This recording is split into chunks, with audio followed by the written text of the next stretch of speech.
Hi, I'm Charlie Starr. The video you are about to watch is part of my free course, How to Read a Birth Chart. Signing up is easy. Simply subscribe to my channel, turn on the notification bell, and shoot me an email to the address in the description box below, letting me know you want to be enrolled. I will reply with a welcome email, including the syllabus and other free course materials. Then head on over to my channel page and find the How to Read a Birth Chart free course playlist. Hit play and follow the step-by-step instructions to become a true birth chart master. And now, back to this video. Hey guys, welcome back. In today's video, we're going to be talking about probably my favorite planet, which is Jupiter, and we're going to dive into the same steps for this planet that we've done for the other planets in this series. First, we're going to be talking about the mythology associated with Jupiter, which there is a lot of. Second, we're going to be dealing with a little bit of the astronomy of Jupiter and how that applies. Third, we're going to look at what does Jupiter symbolize in the birth chart, and we'll take a look at a couple examples. And then finally, we'll look at what signs Jupiter rules and learn a little bit about that. So let's dive right in. So most of the mythology surrounding Jupiter, I'm going to be pulling from Greek and Roman mythology. Jupiter is the Roman name, Zeus is his Greek name, but this is only one culture's mythos of this spirit. And one thing that I found is that there are different names and different stories associated with this same spirit in different cultures. I'm picking from the Roman and Greek mythology because that is what is in my knowledge base, and that is also most closely associated with the planet specifically to my knowledge. But I just want to let you know there are a bunch of different cultures out there, different names for this planet, different stories that describe this spirit, and the same holds true for the others. So I think in order to sort of understand the mythology that I'm about to share with you, I want you to think of Jupiter in terms of being the cosmic father. Jupiter as a spirit, as the cosmic father, can represent the soul and the soul's quest for higher meaning, soul's inner authority. And I'm just sort of letting you guys know that in advance because it makes the stories and the mythos about Jupiter make so much more sense when you perceive Jupiter as really symbolizing your own personal authority, your own personal will, and your own personal soul. So there's a couple different stories about Jupiter that really embody this. For one, there's a story about Jupiter and Mercury going down to Earth. They're going door to door to see if mankind is going to be generous to them. Generosity is a virtue that is associated with the planet Jupiter. Jupiter is considered a great benefic in astrology, and what that means is there is a spirit of generosity. There is a spirit of bestowing gifts upon. So we'll get into that later, where you see that where Jupiter is in your birth chart is often a place of expansion, a place of growth and blessing and abundance in somebody's life. Good luck. Jupiter is also seen as a sign of good luck. Back to the story. So the story is that Zeus and Hermes go down to Earth to see if mankind will be generous. And they're kind of knocking door to door. They essentially disguise themselves as beggars. And finally they get to one of the poorest homes in the town. And this is the home of Bacchus and Philemon. This is a couple, and they welcome them in. They're very, very poor, but they're super generous. They're sharing whatever they have, and they're being very kind. And then they realize that they come to realize that they're in the presence of gods.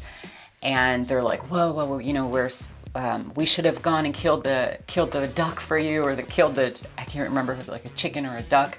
But they're chasing their bird all around the yard. And this is very entertaining to Jupiter and Mercury. They think it's really funny. And they just appreciate this couple's generosity. And so they bless them, and they turn their home into a golden temple. Well, they ask the couple what they want. And the couple's let us be priests that serve you. They turn the home into a temple, and they make the couple their priests. And they live a long life, and they really have a lot of love in their marriage as well.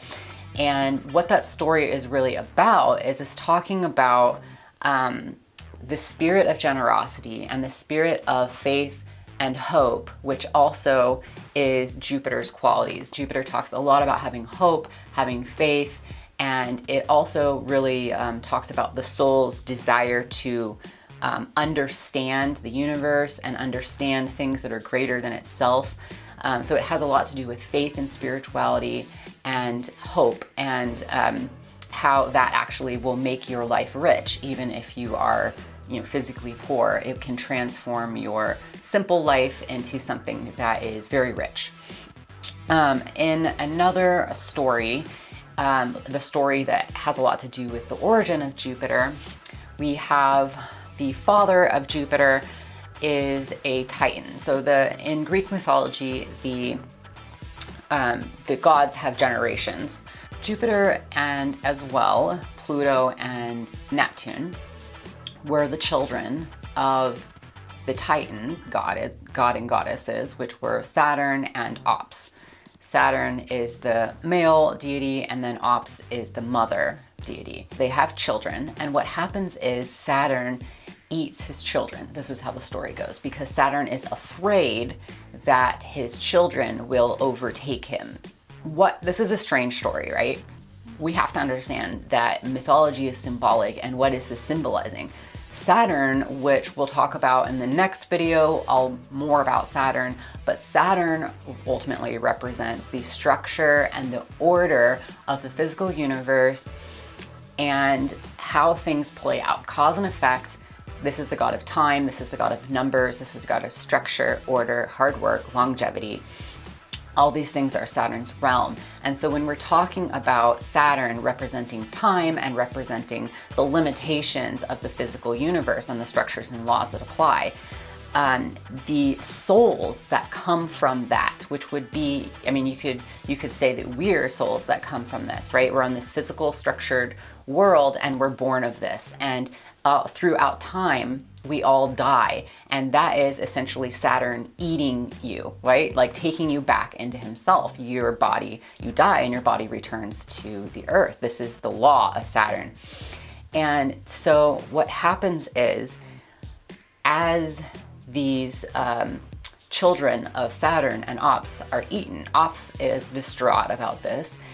She's the mother, and she decides when Jupiter is born to give Saturn a stone in Jupiter's place. Saturn eats the stone and is deceived, is tricked, is satisfied.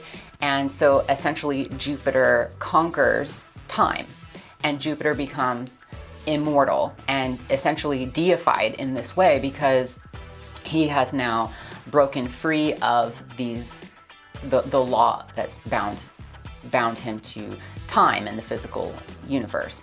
So Jupiter then goes back and saves his siblings and causes Saturn to regurgitate them.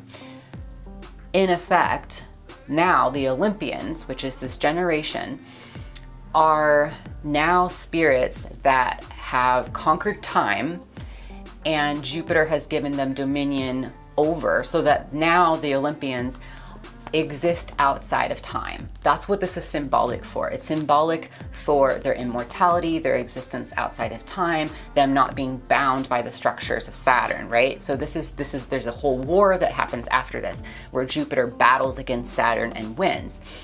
Jupiter is representing that element, this escaping the bounds of time, becoming immortal, and becoming not bound by these laws that Saturn places on humanity.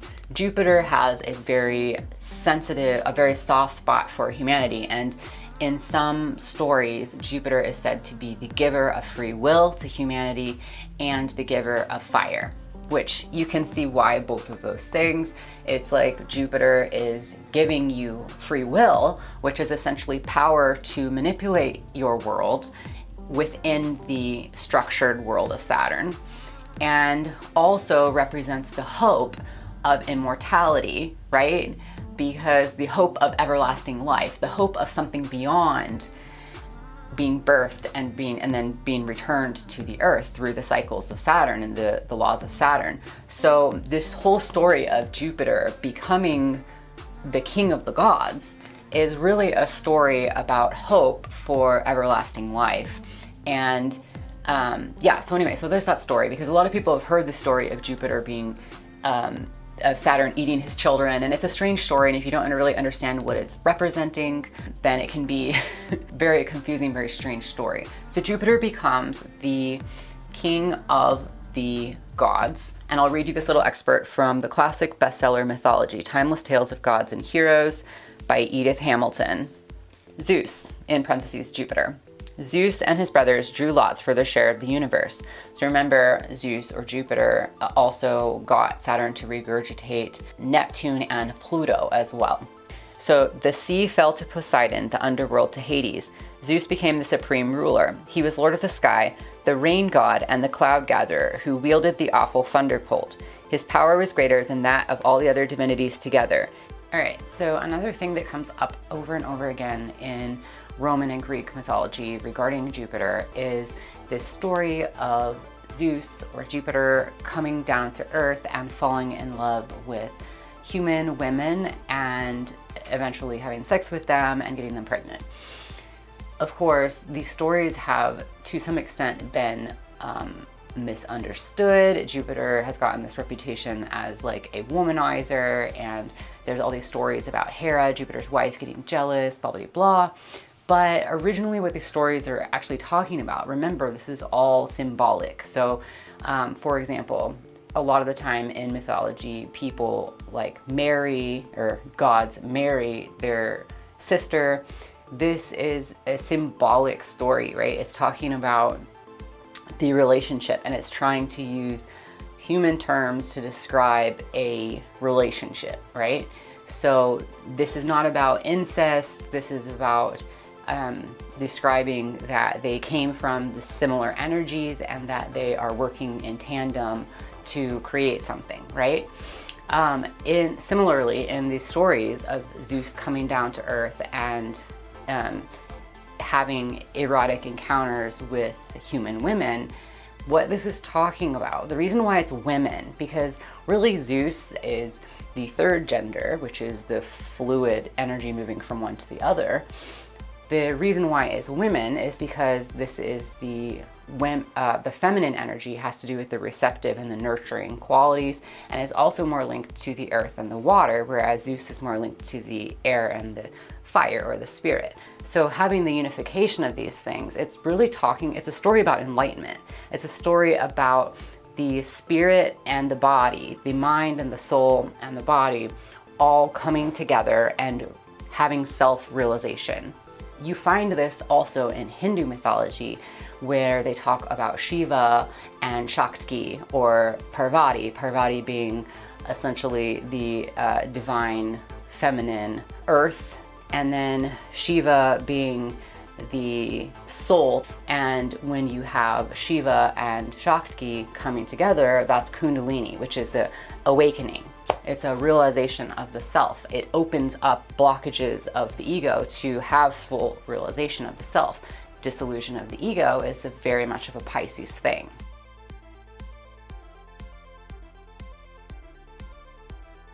All right, so some astronomy about Jupiter, the planet. Jupiter is very bright in the sky because Jupiter is huge. Jupiter is, in the mythology that we just read, we talk about Jupiter having more power than all the other gods combined. That is true in a volume standpoint. Jupiter is bigger than all the other planets combined. So Jupiter is huge. Jupiter is the biggest planet, and in mythology, Jupiter is the king of all the other planets, right? In this way, Jupiter becomes also the protector. Jupiter is the protector of our solar system and the guide of souls. Jupiter is the protector.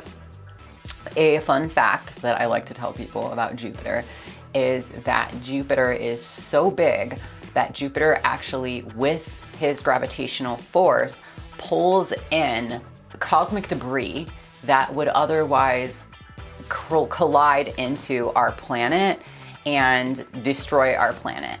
this is absorbed by the gravitational pull of Jupiter. And so in this way, Jupiter very much protects our planet from harm. One thing that's interesting about Jupiter as well from an astronomical standpoint is that Jupiter is a gas giant.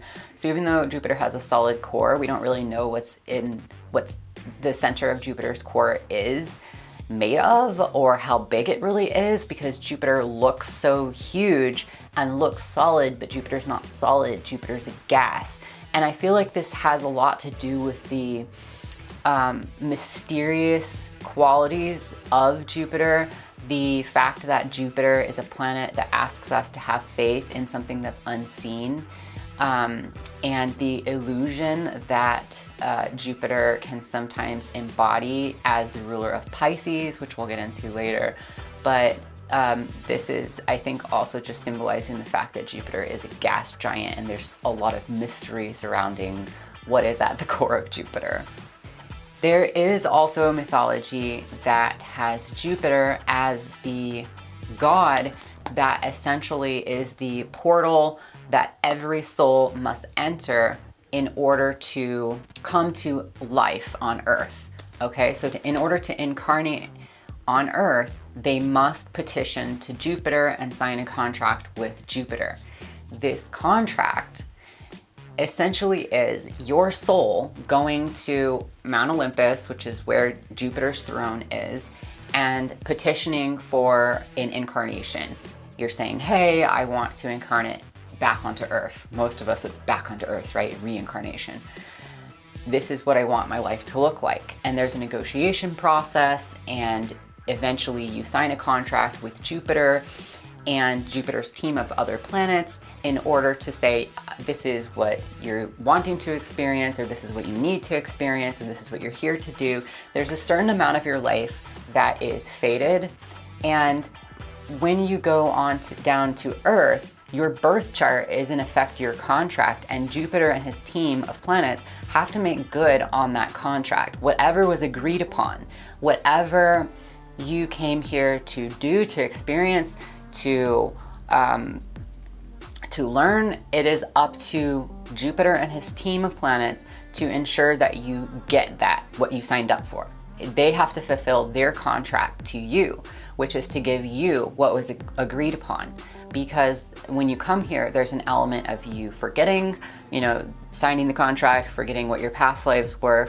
You are essentially taking your spirit, which is most likely very large and expansive and connected to the rest of the universe, and narrowing it down to just your ego, which is just your one individual life, and you're choosing to have that very contained, pinpoint experience. And so there's no way that you can contain and control all of the things that are in the universe in order to make sure that you have that experience. You are having faith in Jupiter and his team of planets to fulfill for you something about your life that you came here to fulfill.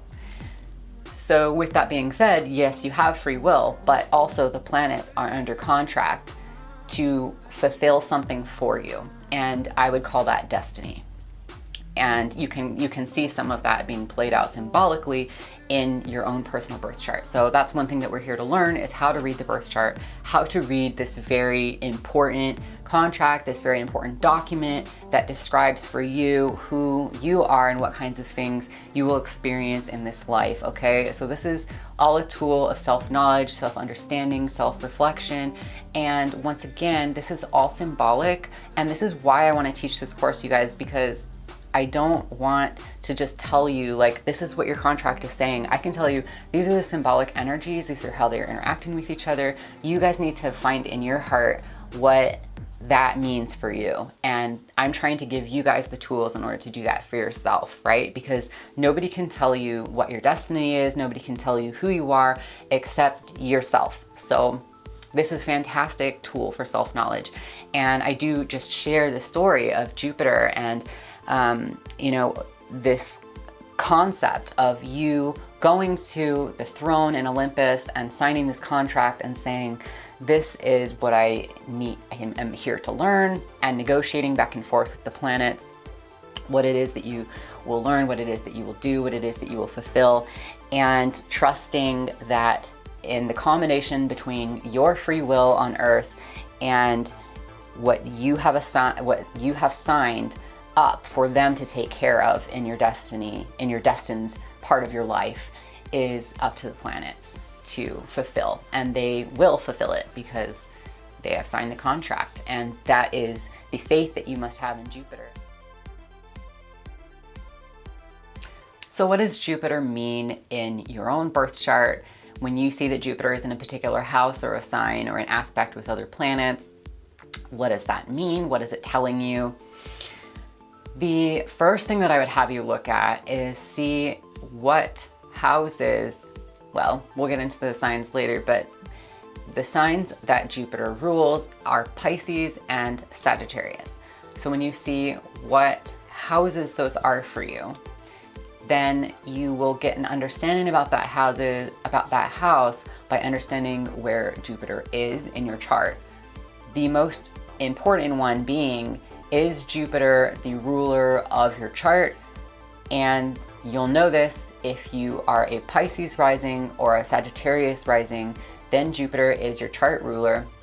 And what I have found to be true is that if Jupiter is your chart ruler, then you will internalize this planet and identify with this energy more, so that things that happen to this planet, like through transits, or the way that you experience this planet in your chart, is going to be like you're experiencing it on the inside. Jupiter in the birth chart really talks about our free will, our faith and our hope and our desire to expand and grow and to understand, really understand the greater truths of the universe and our place in the universe.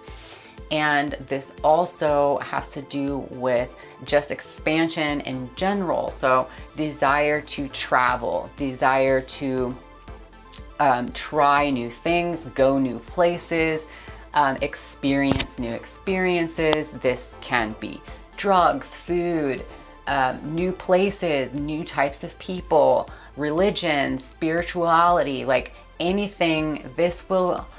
A Jupiter energy will give you the desire for more and the desire for new, the desire for things that you haven't yet experienced. Remember, Jupiter always is that mutable energy, that third gender energy that's moving away from what's already known into unknown territory. So this is going to be the effect of wherever Jupiter is in your chart, whatever house Jupiter falls in, whatever sign Jupiter falls in. This is going to tell you more about where you personally are going to desire and be enriched by growing, learning more about, expanding your horizons. In these areas of your life, this is where you may find very spiritually significant meaning for yourself. Okay, so some examples of this. So let's say you have Jupiter in the 4th house or Jupiter in Cancer. Both of these are going to tell me that your desire to expand, your desire to grow, to become more than what you are, to experience these new things, it's going to have to do with going into your past and going into your family of origin. You may find very, very deep and meaningful spiritual connection with learning about your ancestry, perhaps ancestral veneration.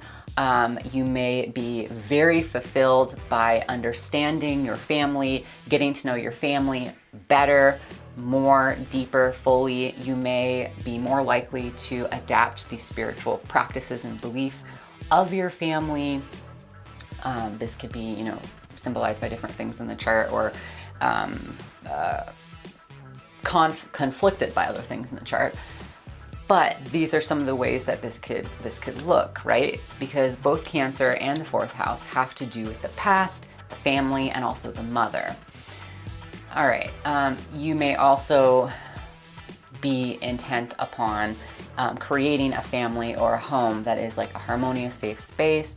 You may be very drawn to having a personal, private spiritual practice because both Cancer and the fourth house are kind of like behind closed doors. It's in the home, it's protected, it's safe, it's secluded, it's private, it's not out in public, it's not traveling to foreign countries, it's not out in mass with a group of people necessarily, right? So say you have Jupiter in the 9th house. What I've seen with Jupiter in the 9th house, especially if you have like an academic sign here or a practical sign here, that this is going to have a big effect on your desire for more knowledge in general, because the 9th house is traditionally called the house of God. Jupiter is the god of the gods, the king of the gods, right? And so to have your inner authority here, to have your personal will here and your desire for expansion here, you may be drawn to becoming a professor. You may love to learn.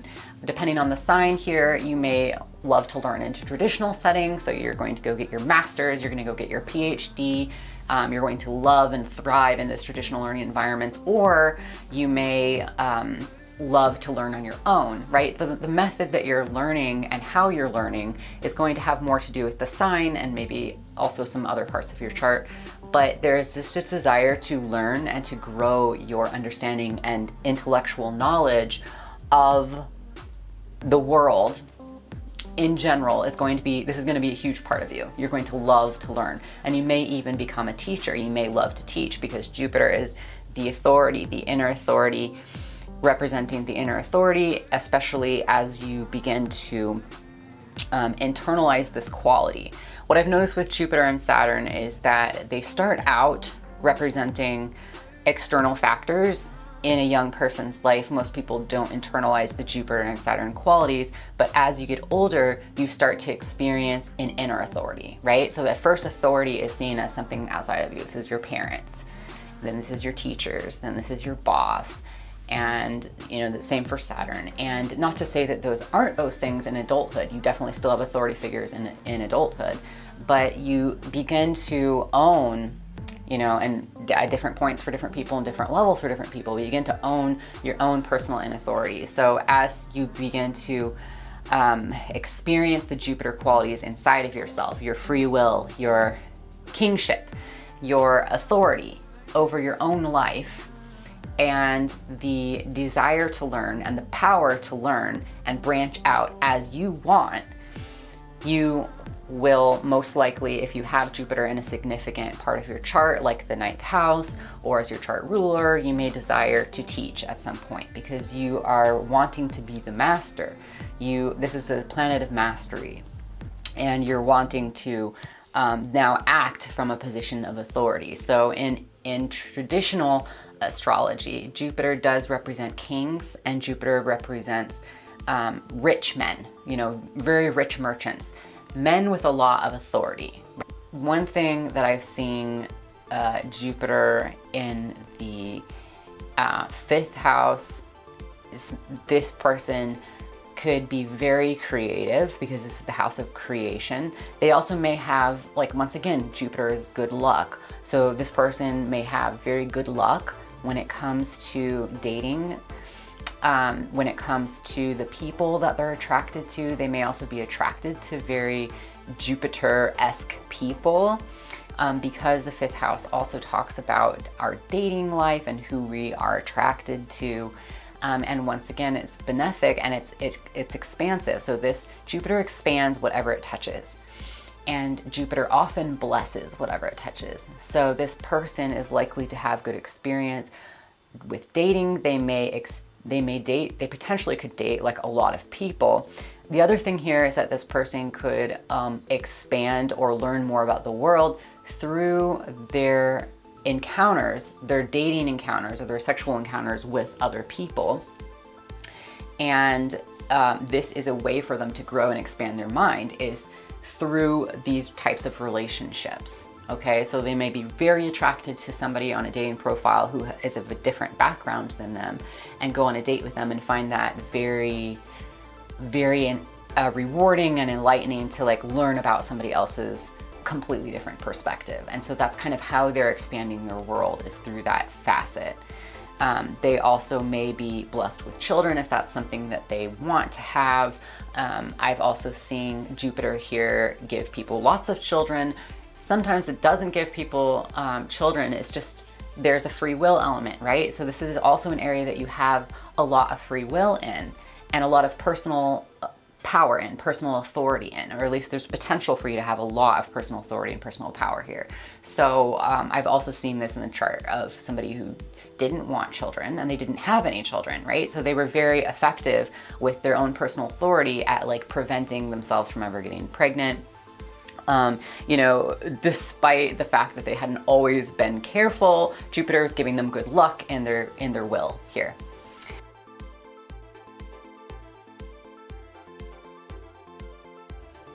All right, what signs does Jupiter rule? Jupiter rules 2 signs. They're both mutable, right? We talked about Jupiter representing the 3rd gender, being the destroyer, being that transformative energy. So Jupiter rules 2 mutable signs, and they are opposite the signs of Mercury signs, which we talked about in the Mercury video. Mercury and Jupiter rule together all the mutable signs. Okay, so if Mercury rules Gemini and Virgo, the earth and the air mutable signs, then Jupiter rules what? Pisces and Sagittarius. All right, so let's talk about Jupiter's relationship to these 2 signs. When Jupiter is in these signs, Jupiter is said to be at home, and Jupiter is in his domicile. That is true for all the planets. When they're in their ruling signs, that is their home, and the term for that is they're in their domicile. So these signs are going to be areas that Jupiter is very supported in, is very able to do the most that he is possibly able to do, the best that he is possibly able to do. Planets are very happy when they're in their domicile. They generally are able to express themselves in ways that are most pleasing and enjoyable to us as human beings. And also these signs are going to reflect that planet, because like, you know, your home is going to reflect you in some very important ways. So let's talk first about Sagittarius. Sagittarius is mutable fire. And this is the teaching quality, the learning quality, the expanding your mind to be interested in long distance travel and understanding different cultures and different foreigners, and also getting to know things on a deeper level, the mastery here, the PhD, the person who has the most authority over a topic. This is the Sagittarius quality. Sagittarius is all about higher knowledge. The image here is the centaur shooting up at the stars. So in this sign, this is talking about our faith and our desire to find our belonging in the world and our greater, deeper meaning in the world. Therefore, this sign of Sagittarius is strongly associated, especially with Jupiter here as an authority figure.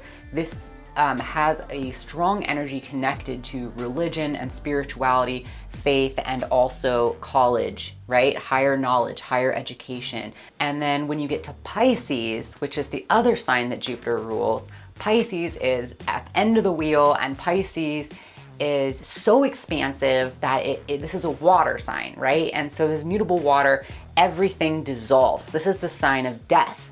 And in this water sign, all barriers are being disintegrated. Remember, Jupiter is kind of the antithesis of Saturn. Saturn is the rules, the structures, the boundaries, the laws. And then here's Jupiter, and Jupiter is breaking past the laws. Jupiter is expanding past them. And in the sign of Pisces, that's everything. Every boundary dissolves until essentially the universe, this would be if Pisces was the only sign in the zodiac wheel, everything would turn into one unanimous gob of goo. Everything would be the same material, the same structure. So this is an energy of unity. And along with that dissolving of boundaries, the expansion that like sort of seeps out into everything and everywhere, there is this sense of unity, but there's also the dissolution of the ego. So there is no individual, there's no like you and me and different opinions. No, that's dissolved and we're all one, and we see the multifacetedness of perspective because it's all multi-dimensional. Many dimensions of the same truth. Okay, and that's the Pisces energy. And that is why Pisces is the death, because it's the death of the ego, it's the death of the plant, it's any energy that's dissolving and returning back to a larger form of energy, right? But you can just kind of see how Jupiter plays a role here with the expansion, with the qualities that we talked about with Jupiter being the spirit. And the modern ruler is Neptune. So we will get into Neptune as the ruler of Pisces as well. All right, I think that is it for Jupiter. So please leave a comment below letting me know where Jupiter is in your chart and what you think that means, what your best guess is based on the sign and the house of your planets. We also are going to get into the house. I just realized we haven't gotten over the houses yet in more detail, but we will be doing that right after we're done with the planets. So stay tuned. In the next video, we'll be talking about Saturn. What does Saturn mean in the birth chart? Thanks for watching.